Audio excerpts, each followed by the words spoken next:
কর্মচারী, শিক্ষক, সরকারি কর্মচারী শুধু নয়, পঞ্চায়েত, পুরসভার কর্মচারী, স্কিম ওয়ার্কার্স, ক্যাজুয়াল ওয়ার্কার্স, আধা সরকারি সংস্থা, পাবলিক সেক্টর, স্টেটে, তারা সবাই ডিএ নিয়ে দীর্ঘদিন লড়াই করছিলেন, আন্দোলন, সংগ্রাম, স্ট্রাইক।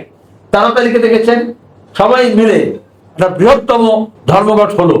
যারা মনে করেন ধর্মঘট করলে কি হয়, মিছিল করলে কি হয়, মিটিং করলে কি হয়, ব্যাচ করলে কি হয়, তারা বুঝেছেন যে ধর্মঘটের প্রভাবটা কি।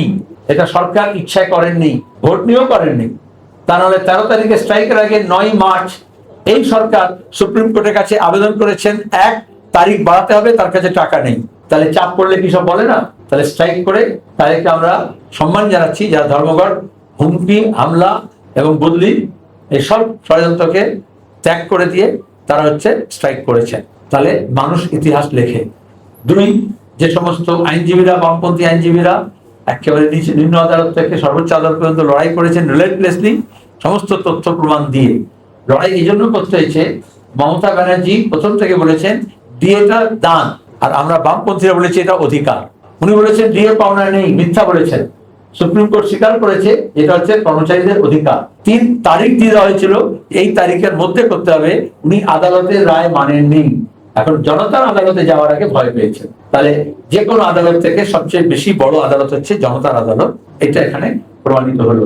কিন্তু স্ট্রাইক হয়েছিল যে দাবিতে শুধু ডিএ না, ডিএর দাবিও বলি। তাহলে 6ষ্ঠ পে কমিশন লাগু হলে তার জন্য যে ডিএ বকেয়া হয় পরবর্তীতে, 6ষ্ঠ পে কমিশন পরবর্তীতে, সেই জন্য কর্মচারী বন্ধুরা, শিক্ষকরা লড়াই চালিয়ে যাবেন এই আশা রাখি, আমরা সমর্থন করব, সেটাও বকেয়া। 2, স্ট্রাইকের দাবি ছিল যতগুলো ক্যাজুয়াল আছে, কন্ট্রাকচুয়াল আছে, ঠিকা আছে, তাদের পার্মানেন্ট করতে হবে। সে দাবি এখনো পূরণ হয়নি, সেটা বামফ্রন্ট সরকারে আসলে সে দাবি পূরণ করবে। 3 দাবি ছিল সমস্ত শূন্য পদে নিয়োগ করতে হবে, সেটা কেন্দ্রের ক্ষেত্রেও, রাজ্যের ক্ষেত্রেও, আধা সরকারি ক্ষেত্রেও, পুরসভায়, পঞ্চায়েতে, পুলিশে, কেন্দ্র বাহিনীতে, মিলিটারিতে, পোস্ট অফিসে, ব্যাংকে, রেলে, কোথাও নিয়োগ হচ্ছে না। সেই শূন্য পদে নিয়োগ করার দাবি রয়েছে, সেটা নিয়ে লড়াই চলবে।